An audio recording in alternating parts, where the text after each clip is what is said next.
I know you've done a lot of work for myself and my clients. You did a concrete driveway for me, which I'm just loving. And I don't think people realize the amount of work into doing a concrete driveway. It's quite extensive.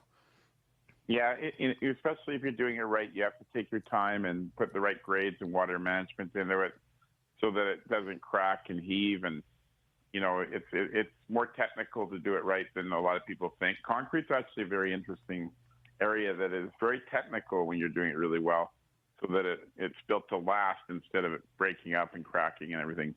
It can happen quite quickly actually if you don't do it right.